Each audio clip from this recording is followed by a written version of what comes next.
Moving on now, survivors of alleged clergy abuse in the Diocese of El Paso will now be able to file for compensation. This as the diocese is currently navigating Chapter 11 bankruptcy stemming from more than a dozen sexual abuse lawsuits. On Tuesday, a federal judge set an absolute deadline to file a claim against the Diocese of El Paso. Survivors and other claimants must submit their paperwork by September 11th of this year or risk losing their right to compensation.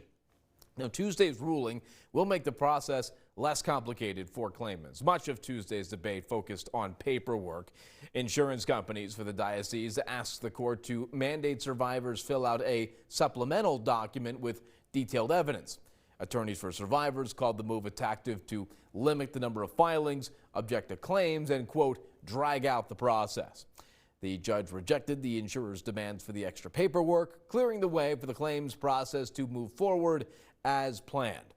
The sexual abuse allegations date back to the 1950s through the 80s and include southern New Mexico, which was part of the Diocese of El Paso at the time.